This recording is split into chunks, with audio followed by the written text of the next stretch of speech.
Hey everyone, welcome back to the channel. Today we're talking about the upcoming Garmin Fenix 9 Pro. Let's get straight to the point. Design and display. The Fenix 9 Pro is expected to keep the rugged look Garmin is known for. Titanium body, sapphire crystal, and military-grade durability. We might see a slightly larger display, with thinner bezels and improved brightness. Perfect for outdoor visibility. Battery life. Garmin is already great with battery, but the Fenix 9 Pro could push things even further. Rumors say up to 25 days in smartwatch mode, and better solar charging efficiency. Longer adventures, fewer recharges. New sensors and health tracking. Expect upgrades to heart rate and pulse oximeter sensors. Possibly even a new skin temperature sensor.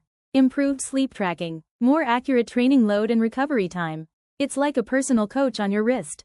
Performance and software. Navigation might get a big boost, with faster GPS locks and dual-frequency support.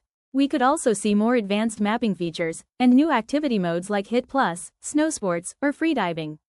Plus, smoother performance and UI enhancements.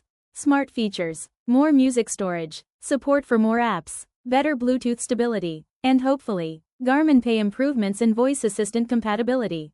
Release date and price. No official date yet, but many expect a late 2025 launch. As for price, it'll likely start around $899 to $999, depending on the model. Final thoughts. The Fenix 9 Pro isn't just a smartwatch. It's a serious tool for athletes, explorers, and pros. If the upgrades are real, this could be one of Garmin's best watches yet. What do you think? Are you excited for the Fenix 9 Pro? Drop your thoughts below. Like the video if you found it helpful, subscribe for more tech reviews, and I'll catch you in the next one. Thanks for watching.